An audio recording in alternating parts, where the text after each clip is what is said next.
Ladies and gentlemen, welcome back to we're calling this another episode. Our first ever live interview on this episode. So welcome to SATU TV. I'm Billy Bates. I'm Jones McShine. We're Static in the Underground, and we got a very special guest today. We do. I'm happy this is our first guest because he's a good friend of mine. We've known each other for a while. He's a great member of Kershaw County. He does good things for this county. And he does good things for the independent wrestling scene. Ladies and gentlemen, today we have the father, the founder, the godfather of Palmetto Championship Wrestling, also a co-owner. Ladies and gentlemen, Shane Dorr, New York's greatest export, Shane Dorr, I might add. Oh, my God. Old school. I heard that. What's going on, buddy? For having me. Yeah, man. Thanks for being on, man. So, I'm ecstatic, man. I'm honored. I'm humbled to be the first live guest. So hey, this is man. We're still getting our feet wet with this thing, but definitely this is awesome, man. Glad to have you on. Glad to be here. Me and Jones, obviously huge wrestling fans, all our life, and it's a shame some people don't know, but man, there's some great independent wrestling companies all around this country doing indie shows that are just as good. Yeah. In my opinion, as some of the professional wrestling going on these days, I'm not throwing shade at anybody, but man, or better, you said it, or better. And Kershaw County is lucky to have their own independent wrestling company in this county, man, Palmetto Championship Wrestling. PC Dub, babe. Yeah, man. I tell you, it's extremely humbling. One, chase your dream and follow your dream and see it come to fruition. But it's one thing to do at home, and I'm a huge advocate for Kershaw County. I've lived here for, almost a decade and a half, and I have my best friends, and I work in Kershaw County. I spend my money in Kershaw County, and to be able to have a business to operate in Kershaw County, it's words can't describe it. Yeah, man, awesome. and it's great because unfortunately we didn't get to start out. Well, y'all Palmetto Championship Wrestling didn't get to start out in Kershaw County. It's a funny story, and I'll lead into my first question about the history of Palmetto Championship Wrestling. I was lucky enough to be kind of there at the beginning and hang out, and it's a funny story of how this all started. So I'll let you a real quick summary of how it all started, man. Bro, I probably won't even be able to remember all the details. I can. Oh boy. Yeah, so I just remember living on Fort Jackson Road, Highway 12, and I became good friends with a guy by the name of Bud Medlin. Shout out, Bud. Yeah, he's still a good friend of mine. We still talk to this day, and we had a friendship based on the foundation of professional wrestling, and our love for it, right? And ironically, his aunt is the Fabulous Moolah. And, shout out to the legendary Fabulous Moolah. He actually had her training ring. So I was just joking, dude. It was a stupid idea, but I was like, man, we should rebuild this ring. Like I remember he had it set up, but it wasn't like in the best shape. We should rebuild it and just like have our own show, right? Well, so we did all that, and we rebuilt the ring. We self quote unquote trained ourselves, and we had a lot of fun. And I never forget. It would have been October 17th, 2014, because it's my birthday. We were supposed to have our first show. And Billy, you're gonna fill in all the details because man, I've taken one-way blows to the head. Yeah. To remember, but I can remember dates. But I remember that date because it's my birthday, and we were like, we're gonna have our first show, and Billy was involved, and James Johnson, who was involved, is an absolute stud on the independent wrestling scene right now. Yeah, so we'll talk about him, I'm sure. Yeah. Shout out JD.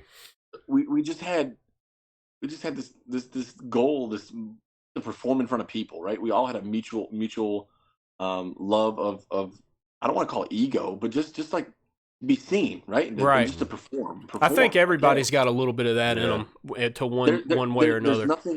There's nothing that can equate to the high that you get from being cheered or being booed. There's something about it. And Jones, I know y'all can relate to it. Yeah, man. Especially getting booed. Yeah. It happens. I just remember, man, we got to do the show, and we trained and the day the show came, and I got a knock on my door, and it was local law enforcement. I don't know if it was. I think it was a marshal, and served me with papers from the state of South Carolina saying, you cannot have a pro wrestling event in your backyard because it's not licensed by the state. Blah blah blah blah. Huh. So we got shut down before we ever even began. Honestly, blessing you got shut down before the event actually took place, because it might have came with a hefty fine, you know. Thousands. And what's crazy is, if anybody knows me, you tell me no, or you tell me I can't do something, bro, I get like, there's something that just irks me more than anything. You tell me I can't do anything, I'm going to show you I can do it, and I'm going to do it to the best of my ability. Yeah, man. Well, that's where it really started, that moment. And we all got together, and it took actually another 13 months, because our first show was November 1st, 2015. Yep. So between October 17th and 2014, November 1st, 2015, we had always gotten together, all of our friends, Billy, me, JD, Kevin Ray. Yep. Another shout out Kevin Ray. And several others all got together and just train until we, by the grace of God, met somebody that was looking to expand their martial arts gym by having another entity in their gym to bring eyes to the gym. And we partnered with them. November 1st, 2015, we had our first show. And here we are in year 9. That's crazy. Through multiple transitions. You know, it's taken a lot of growing pains, a lot of hurt, a lot of friendships. Some that are still there, just not maybe as strong as they once were. But here we are, and I'm still thankful and proud to be a part of it. Especially now with, I'm with 2 of my best friends, Elliot Poston, who is, we've gone to church together for years, and he's very active in the community. Great guy. Big supporter of pro wrestling, and awesome musician, and lyrically, I borderline a lyrical genius as far as his content goes, in my opinion. And then my other friend, Jonathan Winburn, who has worked for me in a shoot job for the last 3 or 4 years. He worked with me at T-Mobile, and he came with me to True Vista, and he since got promoted, so he doesn't work for me anymore. But just our foundation is professional wrestling. That's our kind of our glue. Right. We can all relate to that. Yeah. You know? Yeah. And to see where PCW is now. Oh man, it's wild seeing what it is now. I love it, dude. It's so great, cool. man. So many people come to the shows now. I remember going back, man, the first few shows had a decent amount, but there was a couple shows in between there where, man, we had less than 40, 50 people. And now it's, man, the crowds you guys are drawing in Kershaw County are amazing. And so the one thing about Kershaw County is you get support from the local community, and to be a partner with, to have met the people I have, Jeremy Murphy and Shane Duncan at Kershaw County Rec Department are absolutely fantastic, and they're hugely influential in the local community in Kershaw County. They have been amazing partners. To be able to host it in such a historic venue like the Old Armory in an area of Camden that is thirsting for something different. Yes, and that's right. what we do. That's what we do, man. To be honest with you, I can care less about the money. I have my own job, support my family, right? I have my other little side jobs I do, but the one thing about PCW is the joy I get out of it is to be able to see smiling faces on kids, to see kids off the street doing something that kind of preoccupies their time, to see parents spend time with their children doing something that they normally wouldn't do. You just cannot put a price on it. And right. I would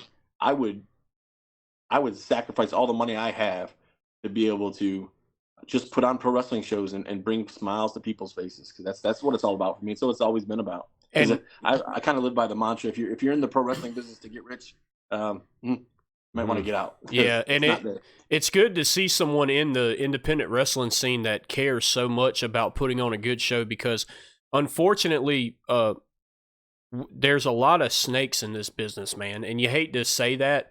And no, we're not singling anybody out. We're not going to say what this and what that, but there are some shady, I'll say shady, I won't call snakes, but there's some really shady people in this business, whether it's promoters that are only in it for money, or, you know, hey, I'm going to pay you this much to do a show and then disappear after the show's over. You know what I mean? I've heard all the stories, and to see that there is at least one company around for sure that has honest owners and promoters, you know, and that are really all about putting on a great show.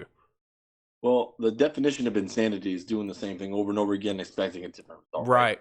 So, like, to be able to just take pride in the kind of shows we do, to book the quality talent we do, to ensure people are fed. And I can honestly say, and I dare say not many promoters in the wrestling business can say it, but there has not been one time in 9 years where nobody has gotten paid, like nobody has gotten the amount that we agreed upon. Right. It's just, they do this, professional wrestlers do this for their living. This is how they feed their families. A lot of who we use only know professional wrestling. They're working 3-4 times a week, every single week, and that's how they're making their living. And to be so egotistical or self-absorbed to not respect that and compensate accordingly, that's just not me. That's not who I've been. That's not who I'll never be that person. Like I said, I will lose money just to make sure that people are gotten what they're promised. Yeah, man, that's saying something, because these guys, these professional independent wrestlers, man, it's not a walk in the park what they're doing. They've done it for so long, and they're trained professionals. But man, it's still dangerous, and for you to have a guy do a dangerous job, no matter how good he is at it, it's so dangerous. You got to pay him what he wants, man. If you don't want to pay him the money that they ask for, then don't put him on your show. But if you want the best guys, it's like anything else in this planet, man. You get what you pay for, you know? If you want shows that don't draw crowds, don't hire great professional wrestlers, you know? And that's one thing that PCW has done, is just put on great professional wrestlers, you know?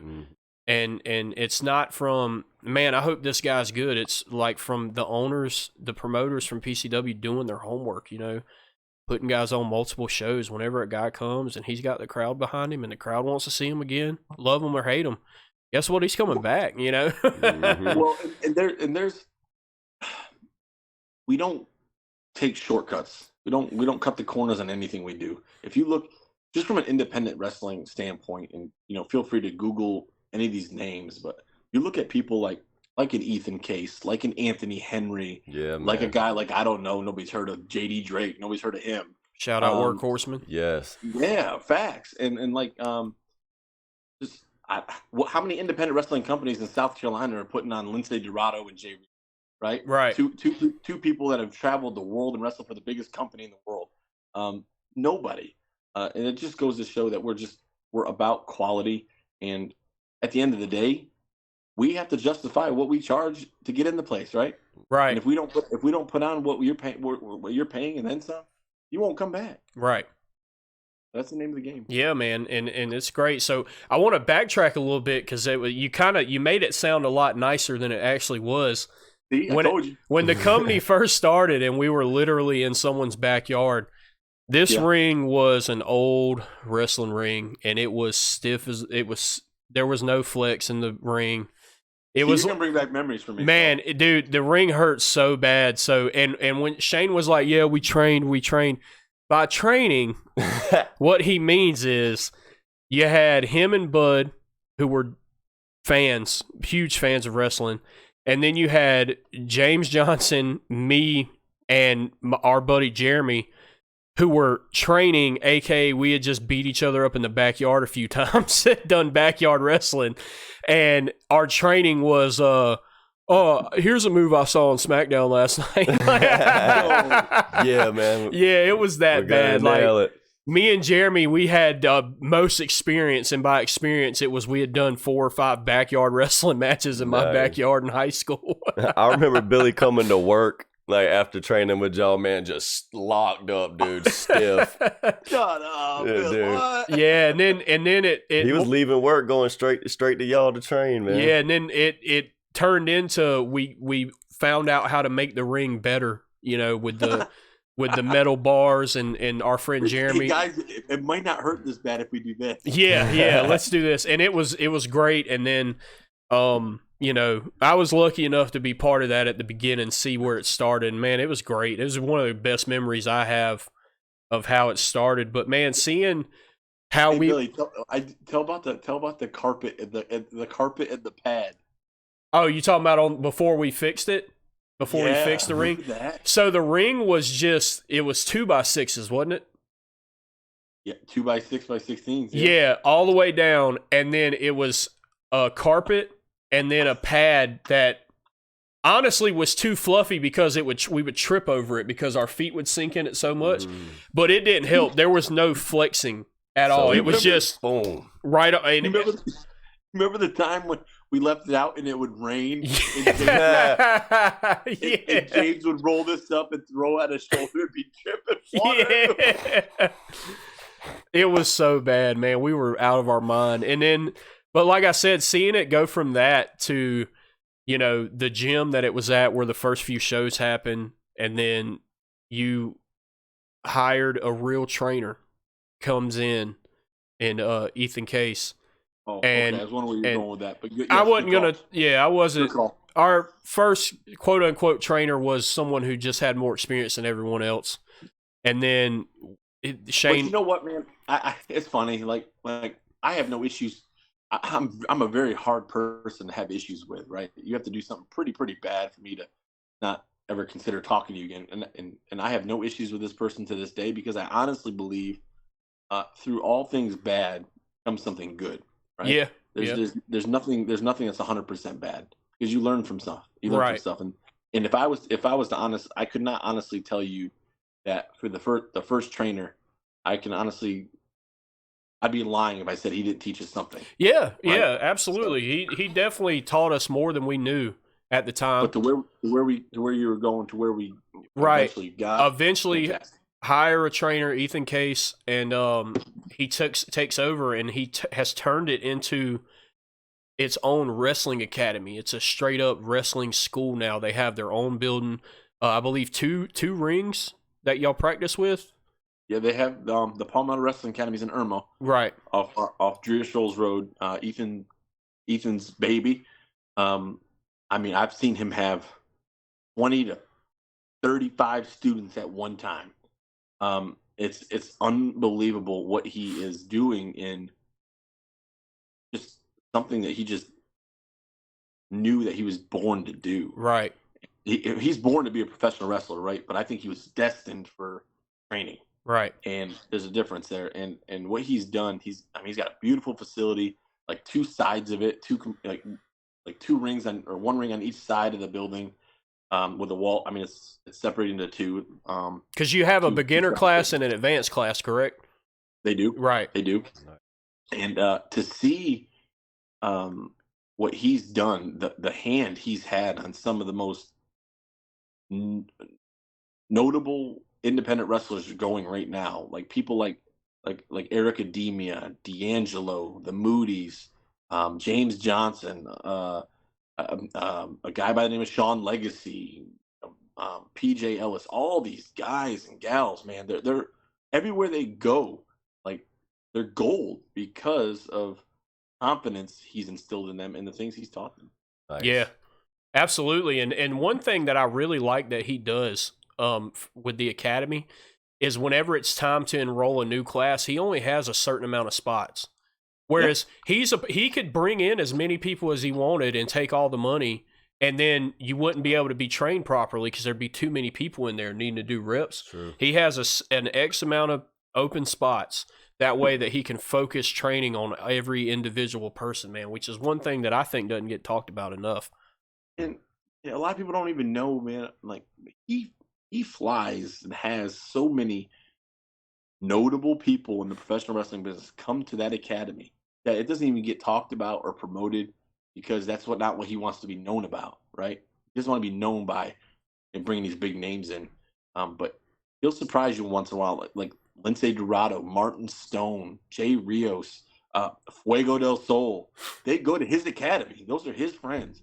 And the people he knows and that have taught him so much and that he brings in to teach the next generation, you can't put a price on it.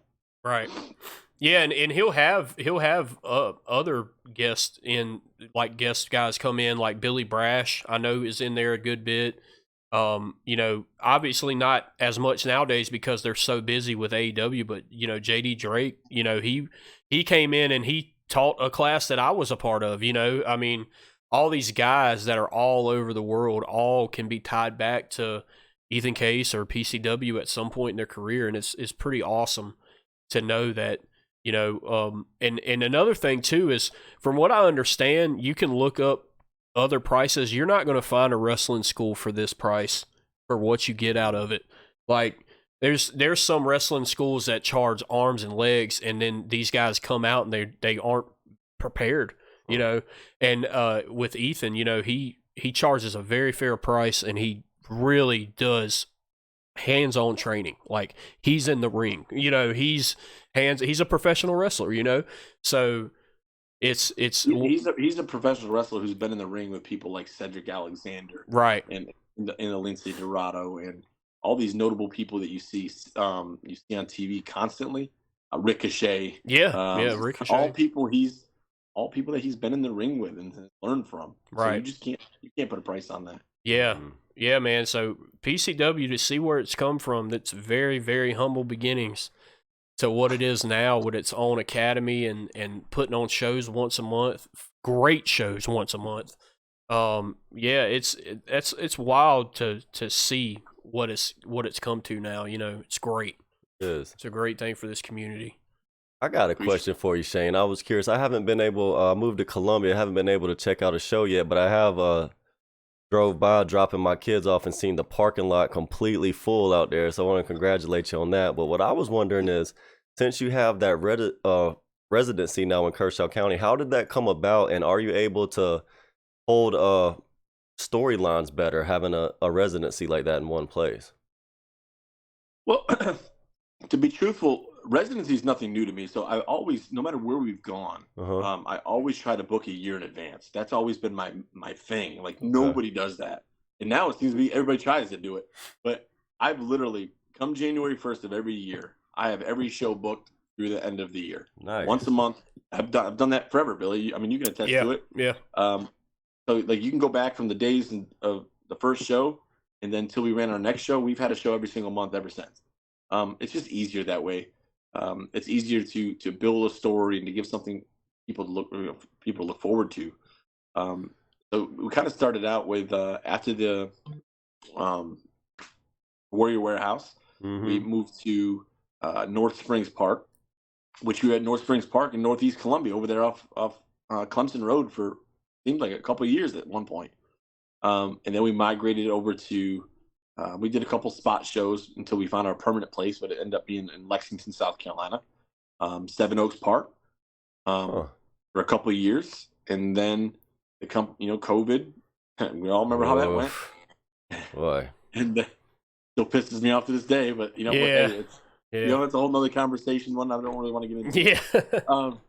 But then we go into the final sale again, from that owner to who it is now, with myself and my two business partners, and we signed a year deal with Kershaw County.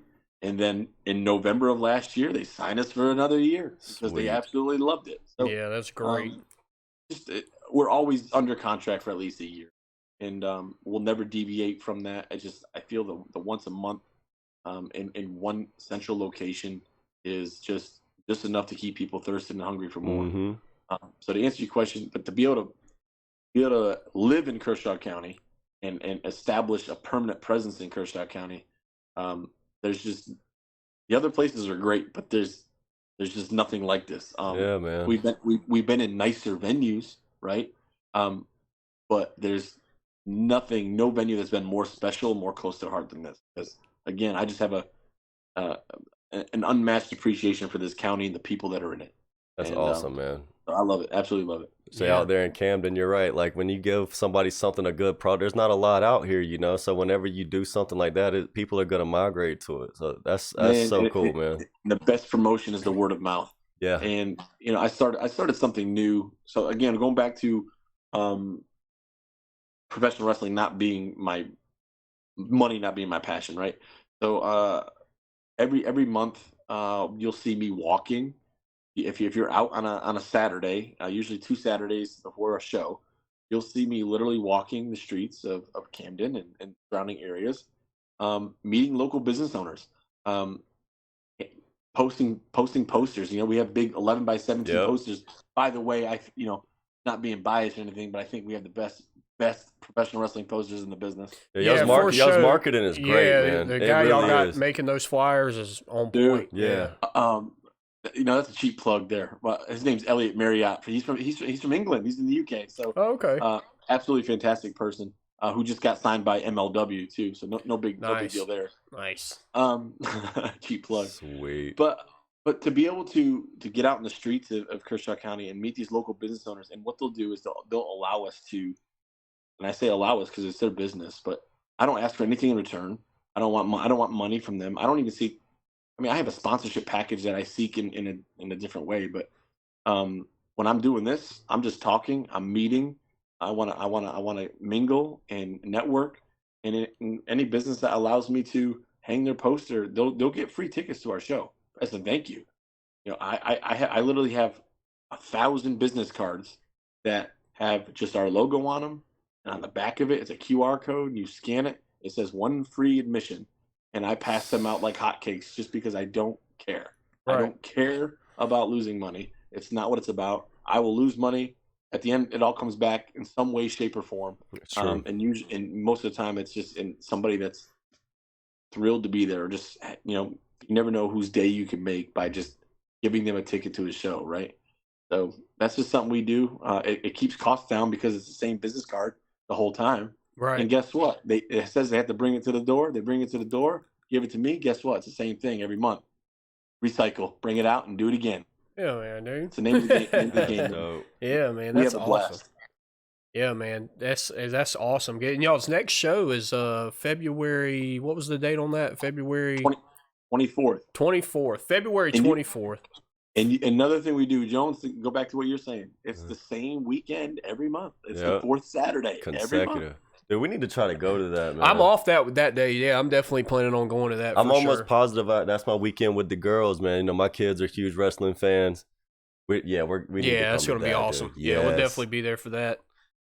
So yeah, PCW's next event is in Camden, South Carolina on February 24th, and tickets are as cheap as $10. Correct? The 15. 15? Yeah. It's definitely worth 30 for the front row. Yeah, it's definitely worth that. Yeah, that's worth It's 100% worth that. And if you are looking for front row tickets, get in line because those ones sell out first. So you definitely need to jump all over those if that's your game plan. But it's a great show. There's not a bad seat in the house. I've had the pleasure of going there and seeing a show there at that building. Yeah, man. Yeah. It's crazy too. That's where we used to play rec basketball as a kid, man. It's so cool. Yeah. It probably hasn't changed. But no, that's where. Yeah, one of my producers coaches out there at that same venue. So like seeing everybody, like you know, Shane's there, Petey Boy's there. Like, it's so cool, man. Yeah, man. Oh man, it's so funny. Like we had so many new people. We had north of 325 people last show, which is. And that gym sitting that's packed. Crazy. Dude, it was like awesome. And the seat, of course, I do my thing. I always since day one, there's not a soul that walks in that place that won't get their hand shaken by me or at least talked to by me. I was taken back by this guy. He goes, "Hey, Jane, is that guy's name Tyrell?" Meaning Big Game James. Yeah. If you know Big Game James, he is a monster. He's probably 6'6", probably. He made Brock Lesnar. He made Brock Lesnar look small one time. Oh. he is just a big dude. I'm like, yeah. How do you know him? He's like, dude used to dunk on me in basketball. That guy's too big to be dunking. That's wild, man. It just goes to show me, like, some of the people we use are actually local to our community, right? Like Tyrell, Big Game James is from Columbia. James Johnson, our champion, is from Lugoff. Yep. Kevin Ray, our one-time long-reigning Soda City champion, is from Lugoff, right? Yep. He's from Lugoff. Yep. From Lugoff. So, Billy Bates, Lugoff. Oh no, Salt Pond. Salt Pond, a.k.a. Lugoff. The American Psycho, Billy Bates. For those of y'all who don't know, I had a early career run in early PCW, and it was great, man. It was awesome. Definitely one of the best times. Just unfortunately I couldn't put all I had into it, man. So I had to back out. If you're not in it all the way, you really should step back. Man. If you're not in it all the way, man, you got to get out of it. I had a great time though. It was definitely some of the most fun I ever had. And watching a kid I grew up with, James Johnson, go from wrestling with us in the backyard to he is now the PCW heavyweight champion. Yeah, man. And by the way, you seen that belt? Dude, it's sick. It's so sick. PCW, after that match, after James Johnson defended his title, they debuted the brand new PCW Heavyweight Championship, and I tell you what, you ain't going to find a better looking one nowhere around here. It's a great choice. You'll throw your back out carrying it, too. That's awesome. That's how it should be, man. That's how it should be. It's a legit straight shoot. It's over 19 pounds. It's closer to 20 pounds, and to go from a belt that was probably 5 or 6 pounds real weight to something that's legitimately 20 pounds. These guys are like, oh my god. I feel bad for the first person that's going to take a shot from that thing. Nobody, because it's coming out their paycheck if they do. Man. We actually have 2 very, very beautiful belts now. Yeah. The Mid Carolina Heavyweight Championship. Probably should have reached out to Mid Carolina Bank for that promotion, but it is what it is. Yeah. But that belt is stunning. That's held by D'Angelo, and that PCW Heavyweight Championship is something truly, really special, unique. I always took a lot of pride in the AML World Heavyweight Championship out of Winston-Salem, North Carolina. Mm-hmm. It's a large belt. It's just, I love that look. I think your main championship should look the part, and definitely feel the part. Right. And they've gotten that something like that is truly special. It's definitely our favorite investment. Yeah, it's awesome looking. It looks different. It's got its own look to it. It's a great looking championship belt for sure. Yeah, definitely agree with that. Dude, it couldn't be on a better dude neither, man. Like, even outside the ring, James is awesome. I hate the way that he got to that point, what he did, but it's I can't say I'm not happy to see a kid I grew up with on top of the world and the company that he did help break ground on, in his own way, and like I said, I hate how he's gotten to this point, but he is doing scumbag. Yeah, he is being a scumbag. Yeah, the way he's doing it, he's not respecting his upbringing of how he came through, but he feels like he's got a point to prove, and unfortunately, he is proving it right now. Mm-hmm. And the thing, it's not. James Johnson is great. Yeah. Whole nother level. But man, those people he surrounds himself by really help elevate him too. A girl by the name of Selena Rose and another guy by the name of Drew Hood. Together, individually, James is fantastic. Collectively, they're excellent. And I hate to admit that. It's one of those things where it's kind of like a love-hate thing, but what do you do? All time comes to an end at some point. Yeah. What are you gonna do? Huh? Yeah, we'll see. I can't wait to see how this plays out, man. That's for sure. Yeah, love him or hate him though. Shout out James Johnson, killing it right now. It's supposed to be. This past show in January was supposed to be, James Johnson defending against returning out of the ring for over a year, Ethan Case. He got hurt during training, so he announced, and we haven't announced the results of the show yet. So, Billy, I don't even think you know yet. So this is an exclusive. But James Ethan's the general manager, and he stepped down from the role and said, but his last move was going to be to announce a special guest opponent for him in his place. So we waited, got to the end of the show, and the lights went out, and then all of a sudden, All Star started playing by Smash Mouth and Drew Adler. Drew Adler made his return, gone for almost a year as well, and challenged James Johnson for a PCW Heavyweight Championship match. And James, after all this time, the day of the snack battle at Vibe Church in Columbia, got his victory over Drew Adler.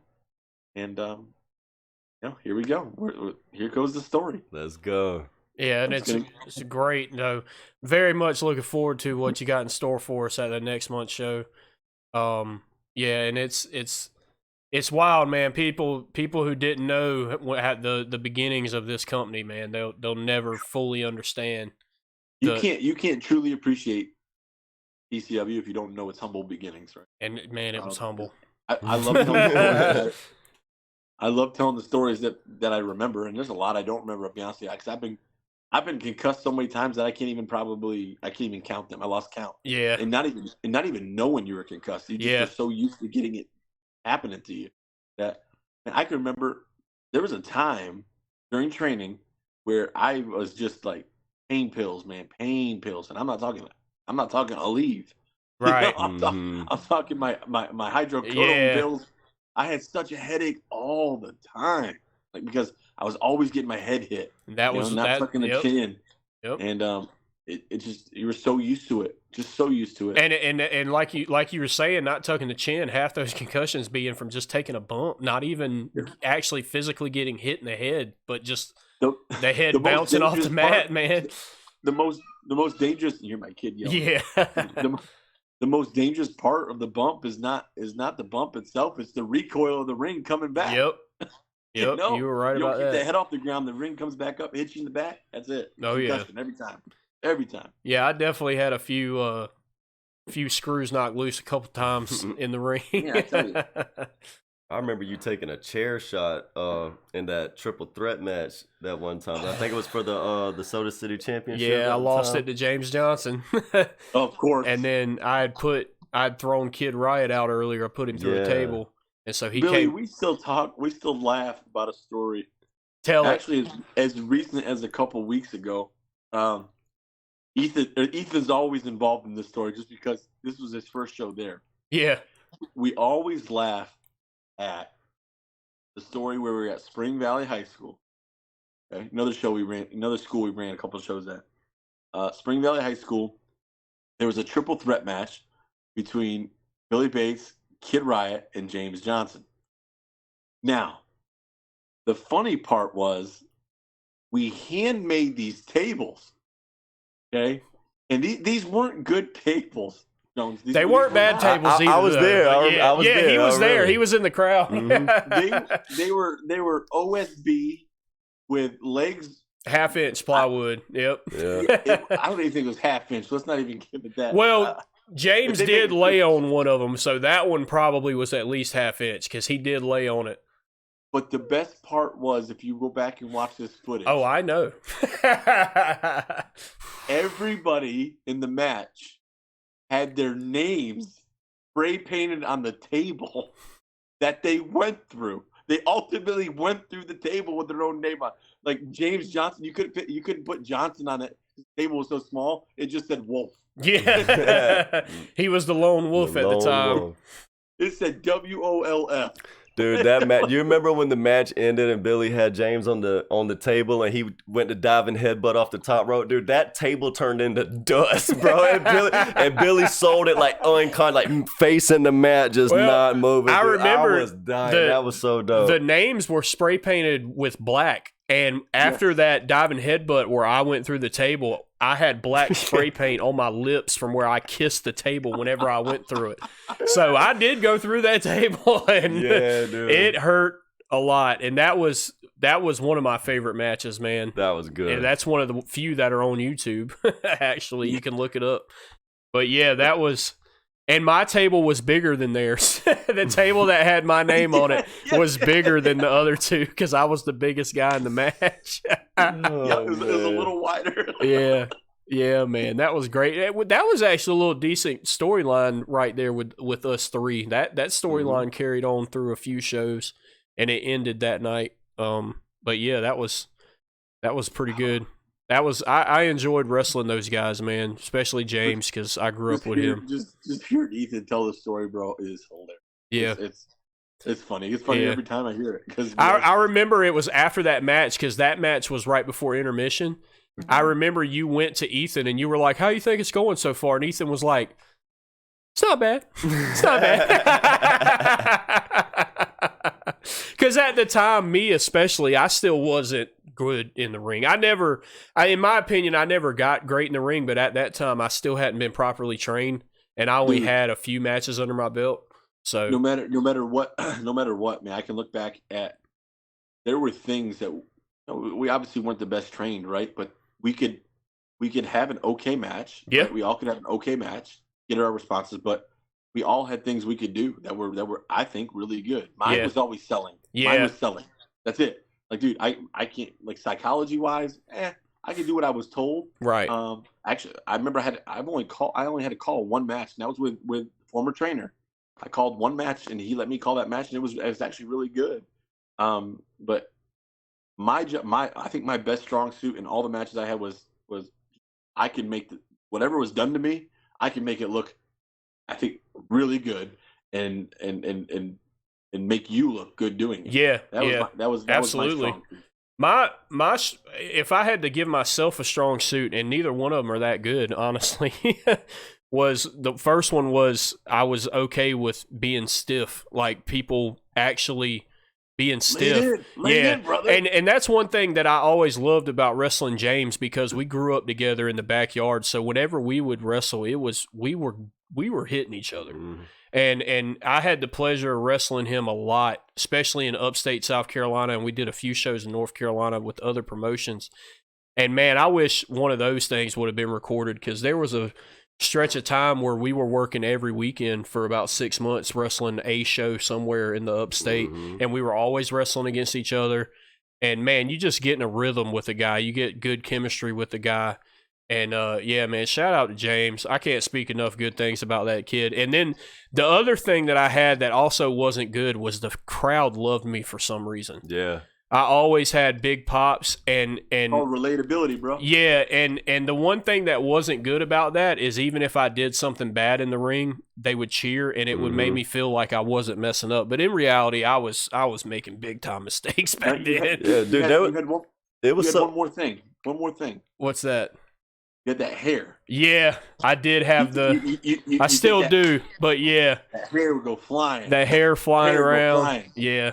Yeah, man. Awesome. I remember the first show that I went to, and when I saw Bill and he came out, dude, I couldn't believe it, man. Just because we were just good friends. Like, the place lit up when Billy came out. I think the bad guys was motherfuckers. We can cuss now. Yeah, we can cuss now. Motherfuckers was in the ring jumping you.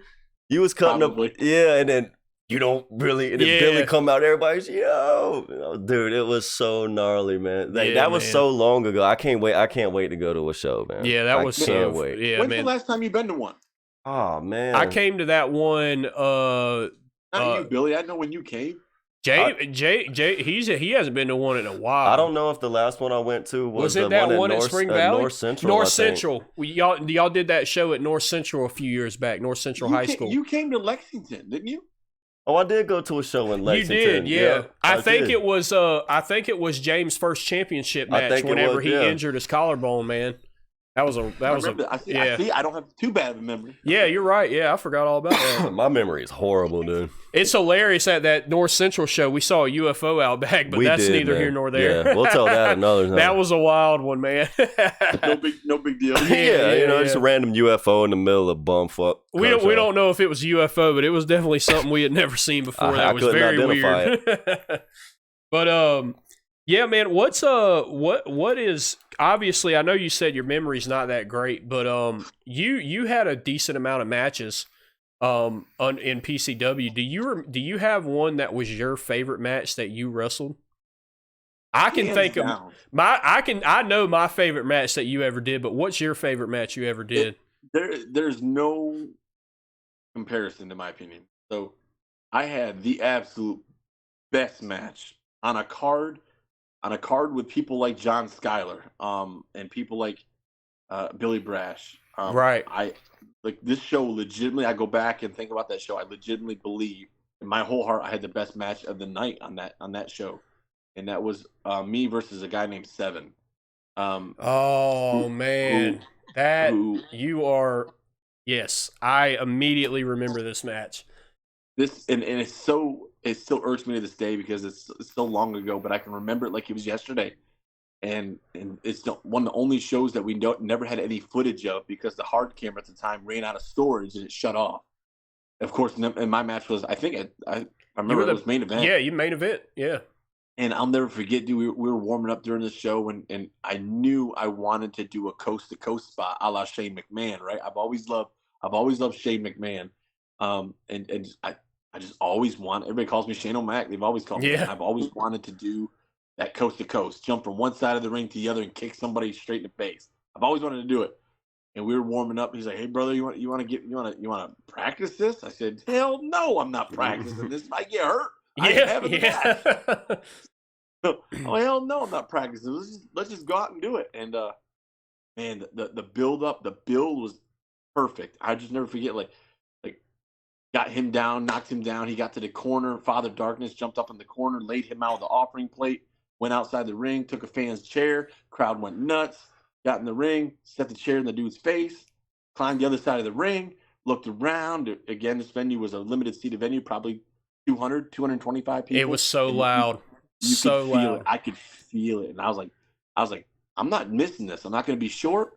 And if anything, I'm gonna jump outside this ring. Yeah. And he had it with a chair, and I was like, here we go. I did the Shane McMahon blessing, and my God, I there's still there's pictures of it in like stages, but there's no footage of it. And bro, I laid it into him and just nailed it.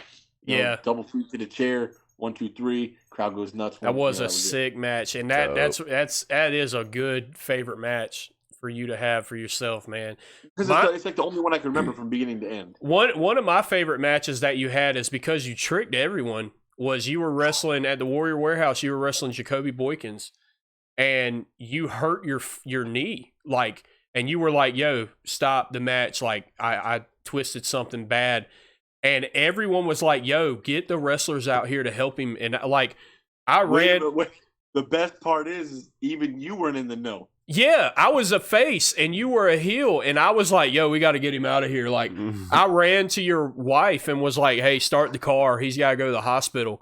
And then all of a sudden he walks through the curtains and then runs back out with one shoe off and jumps Jacoby. And he's like, I was lying. It was so awesome.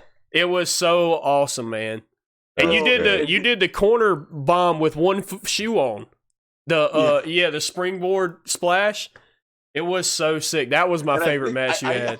I did I'll never. I did that. It was like a swagger bomb, Jack Swagger. Yeah, bomb. Jack Swagger bomb. Yep. And I'd hit it, and I remember doing that. And I'd be like, "One shoe, baby." Yep. Yep. That was awesome, man. Yeah, I love it, man. There's nothing I regret in this business. You ever gonna lace them up again? No. I really have. I have zero. I'll do spots, right? Like I have full, pulling the curtain open here. I have full willingness to take that ownership bump, right? Or get knocked out or whatever. Be the reason for a build to something, right? But I have no interest, no aspirations to get in the ring again. I just, not because I don't love it, because cool story. So the last time I ran the ropes, my last match was that 7 match, Billy. That was my last match. Wow. Huh. And because I remember cutting the promo. Wow. Like, hey, I gotta focus on the ownership side of stuff, right? What a great last match. That was my last match, and I had not hit the ropes. I've not been inside the ring since November of last year, or November or December. Our last show of the last year, and everybody, I thought everybody had left, right? And the ring was still up. I was like, ooh, all right, here we go. And my body, man, I was like, all right, let's see what this feels like. And I hit the ropes. It was like on clouds. You hear the ring, do turn, do turn. That just that cadence, right? Ethan comes in the building. He's like, who the hell is in the ring? And like I remember him saying that, and I had gotten out at the point, like, who the hell was that? I said, that was me. He's like, bro, I could hear it. He's like, I could hear the cadence, like that turn, that. Everything was in rhythm. He's like, see, I taught Shane Dorr how to run the ropes. Why can't everybody else learn? I took probably 3 or 4 bumps. Like I hit the rope, bam, and like I was like, it felt good, but it was one of those like John Cougar moments, baby. It hurt so good, you know. Yeah. It was like, yeah. It was one of those things. But no, to answer your question, I don't really have any interest in having a match at all. I get everything I need out of bringing the people in that we do, treating the people right, and just ensuring a good time had by all. That's my high now. That is my calling. That is my destiny, and I'm okay with that. And I'm okay. I'm totally okay with everything that I've done that kind of build up to this moment. But this is my run, and I'm absolutely thrilled. Yeah, man, that's awesome, dude. And PCW, I can't say enough good things about it, man. It was so good, so great. And man, I remember one of my favorite matches that I ever had at PCW was probably that ladder match between me, Shay McGrady, and Kid Riot. That North Springs Park for the strap, for the belt. For the belt. And it was the first match of the night. Talk about opening up to a show with a fire match, man. I would really like to go to North Springs Park and see if that belt. I bet it is. I guarantee it is. It's got to still be there. The thing we hung the belt from was there for at least 4 years after, and I bet it's still there. It's probably still up there. It took us so long. Well, it took Bud so long to hang it up there. He was like, "Just leave it. I'm not climbing back up there." He was standing on the very top of a 20-foot ladder in the ring, and he's just reaching up, putting this thing up there, and it was. We were stupid. We were so dumb. Yeah, man. That was awesome, man. Good times. And PCW is thriving. It's bigger than it's ever been. It's great, man. Yeah, it's so rewarding, man. And I'm thankful every day because like there's not a day goes by where I don't do something or at the very least think about, but that I don't do something PCW related. Every day I'm doing something for that business. It's my passion. It's my heart. You know, I absolutely love it. And there's no better. There's nothing I do that is just equates to the feeling and satisfaction I get for helping run that company. Yeah, that's awesome, man. And once again, PCW's next show is February 24th, right? February 24th, Camden, South Carolina, American Legion, right? Old Armory. Old Armory. Right over the railroad track bridge. Plenty of parking. Cheap tickets. Great venue. Great story. Great professional wrestlers. Great history with the company. Great ownership. And also the Palmetto Wrestling Academy. We'll give them another shout out. Definitely the most reasonable priced wrestling school. And once you pay your dues in the school and you graduate from the school, you go straight onto the PCW roster. And that's one thing that's awesome. Yeah. You succeed. You go from the Palmetto Wrestling Academy, you graduate, you succeed. Period. Yeah. Nice. So for example, there are people that have gone to the Palmetto Wrestling Academy that are not at Palmetto Championship Wrestling for one reason or another. Not any of my business. And, it is what it is. But they're succeeding, and everybody that's come through and graduated the Palmetto Wrestling Academy is succeeding somewhere, and it's unbelievable to see. And I don't know of many schools, if any, that have put out so many talents, both male and female, that are succeeding in everywhere they go. And that's just a testament to Ethan Case and company over there because they're absolutely killing it. Oh, yeah. Yeah, if you have any goals to try and get in professional wrestling, even if it's not wrestling itself, they also train referees, they train managers, they train everybody at Palmetto Wrestling Academy. Look them up. And that's the thing, man. If you have a passion for pro wrestling, they'll help you. They'll help you find it, and they'll help you kind of make it come to fruition. Yeah, I've actually thought I really would like to start riffing pro wrestling. That'd be pretty sick. I always thought that, like, with the right training, I could be a good manager, man. I'm good on the mic. A heel manager, though. Heel like, manager. I'll be good. Yeah. Heels are the best, man. Yeah. So, dude, it looks like so much fun to be a heel manager, bro. Oh, because you know what's crazy? It's more natural to be a hated person than it is to be something that somebody loves. Exactly, yeah. It just comes more natural. Like man, like I hate you, little kid. You know, just like. You know? So good. Yeah. I remember Shay McGrady. I think we were in Sherrall at a show one time, and like there's a kid front row with a whole cotton candy, and Shay just snatches it out of his hand and starts eating it and throws it on the ground. I was like, dude, it was the first time I saw Shay as a heel. So I was like, dude, this is off the chain. Shay was great, man. He So had a good. great run in PCW, man. Shout out Shay McGrady.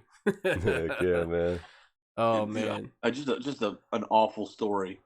But just because it's a memory, and I have to, it's a memory, and nothing I'm proud of because it was completely accidental. I'll never forget. I was in Una Fire Department.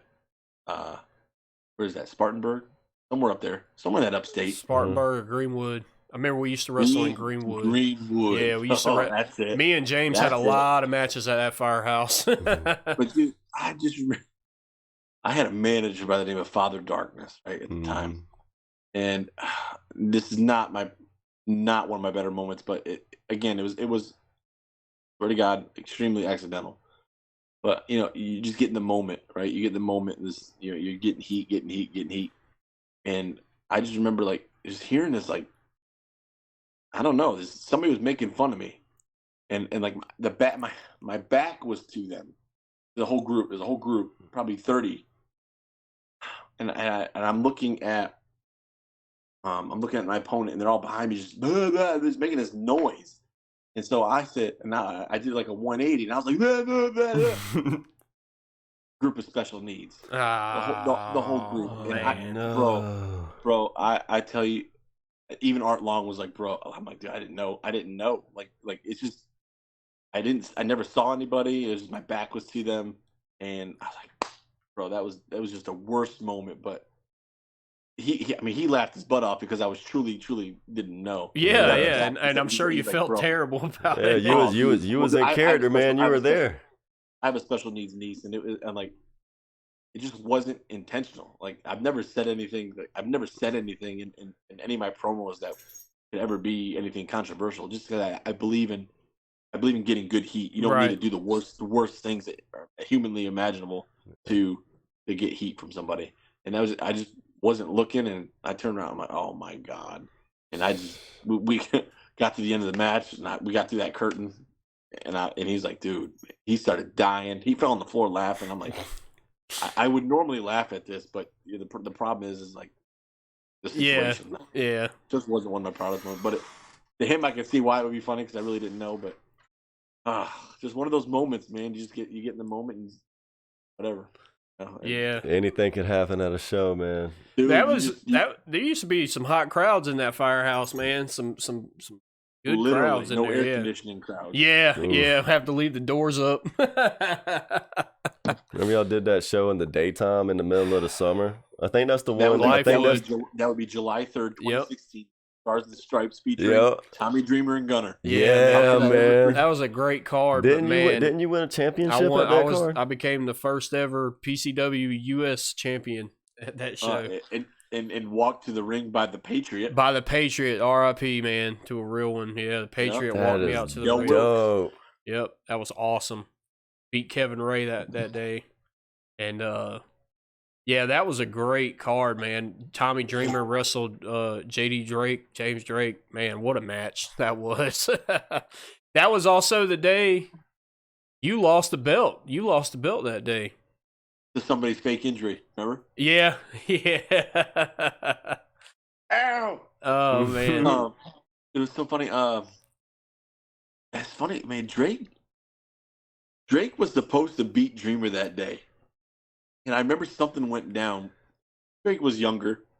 This is 8 years ago. Yeah. And he said he did something to me or did something to PCW, maybe pulled out of a booking or something, and I punished him by making him go under to Tommy Dreamer. Because, when you bring in somebody with a name value, you're supposed to, put the person over, put over your own talent over the name. Right. And something Drake said, something made us really mad. We're like, we're not having you beat Dreamer. Yeah, Dreamer beat him. Oh my God. Just the childish pettiness things, man. It was the things you learn from. That was quote unquote PCW's like first kind of really big show, wasn't it? Oh yeah. Yeah.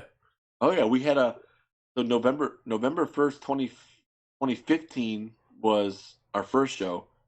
And then this was July 3rd, 2016. So you're only talking 6 months later. Yeah. We were only 6 months old when we did that show. That is right, man. That's wild to think about. It felt like we were so much further in. But man, we got that flat rate, that first taste of flat rate money. Yeah. And we were like, oh, baby, we're going to spend this right. Yeah.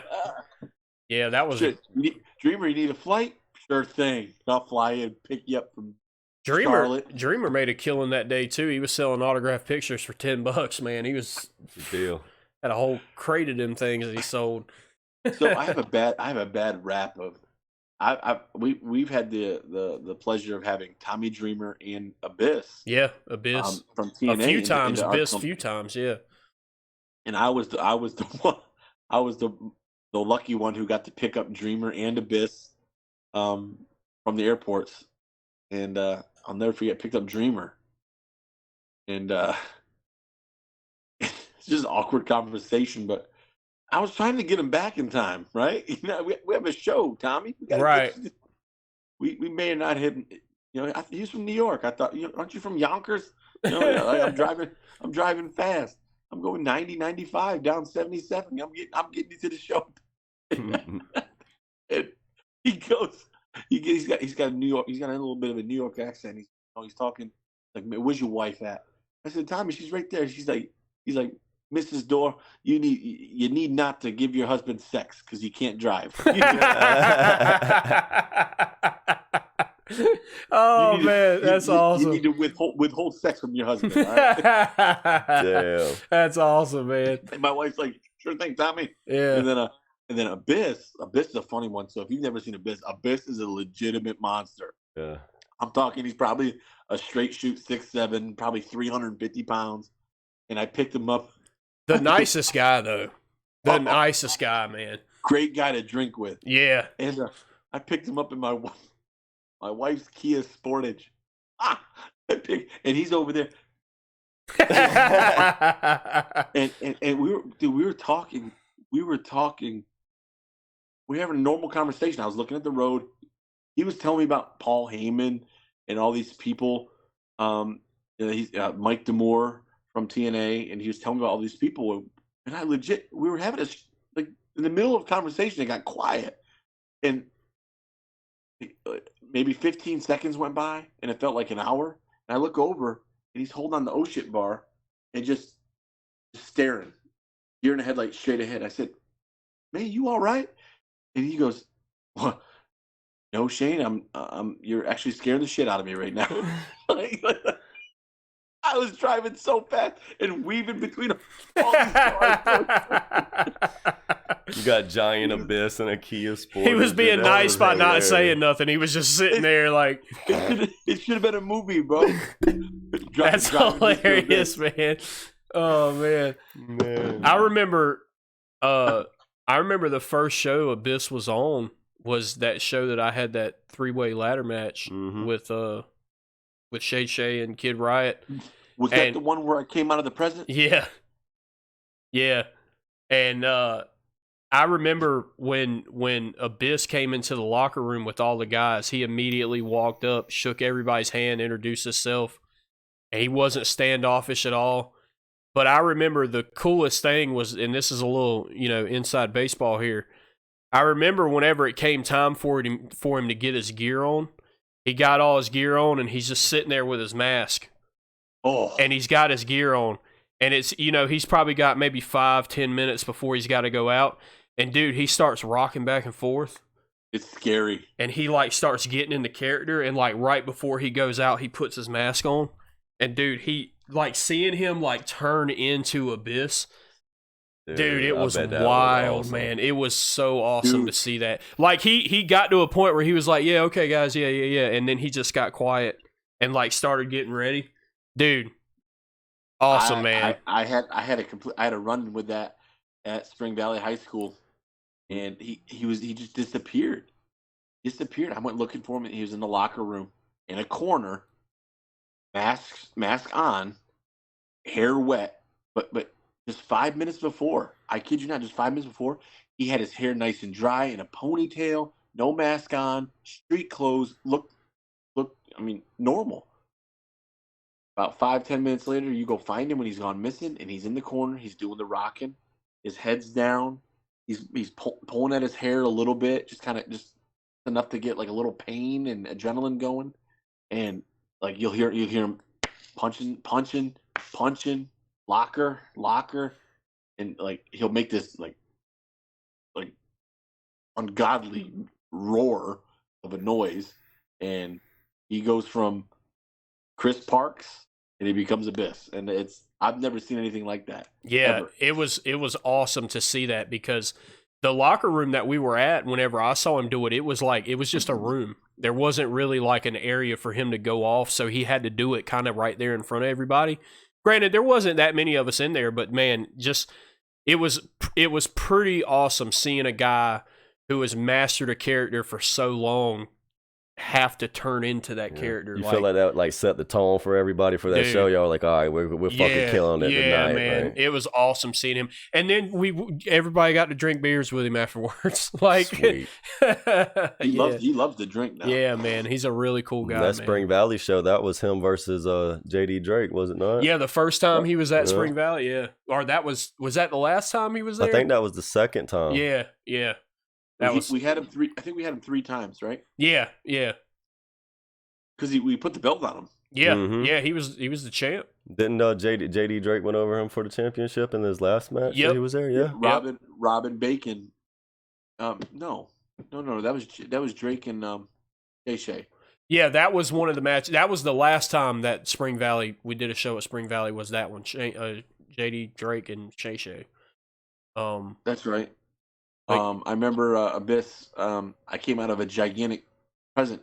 I was under a present the whole show. Yeah, it was a Christmas show. Yeah, and I hit Drake with the chair, and Abyss won the belt that night. That was pretty good. Man, there's so many good memories. Nothing I'd ever want to forget. At least what I can remember, I never want to forget, because they truly just set the foundation of what we ultimately became. And I think we became kind of like an entertainment spectacle, a local company that just takes pride in the community we're blessed to serve. Yeah. And that's the truth. That's, we all have our regular shoot jobs and where we make our money, and there's just so much more in bringing a product to somebody, a form of entertainment to somebody, to where we get them to invest in us. And words can't describe it, man. It's incredible. Yeah. Truly satisfying. That's great, man. We're going to get ready to sign off here, though, man. But Shane, once again, this is Shane Dorr, one of the owners, the father of Palmetto Championship Wrestling, right here in Kershaw County. Next show, February 24th. Check out Palmetto Championship Wrestling on all social media. Check out Palmetto Wrestling Academy if you're looking to try and get into the business somehow. That'll be your first step. I know, Shane, you'll probably share this and get some other eyes on this podcast. But yeah, SATU TV, like and subscribe. Jones X McShine on YouTube. Follow all of our social media. Shane, you got social media you want to plug besides PCW? Man, you nailed it, bro. Palmetto PCW South Carolina on Facebook's big. PCW SC Instagram and X. Just follow us on all forms of social media. You search Palmetto Championship Wrestling, you're going to find the one and only. So you'll find us one way or another. That's but definitely, I advise anybody that has any sort of interest in coming, grab you some tickets. It's pcw.ticketspice.com/PCW Ring Wars 2 or /Ring Wars 2. So check us on out. Yeah, man. Yeah. So we appreciate y'all. We're going to sign off, and we'll see y'all next time. Yeah, thank you, Shane. Appreciate you guys.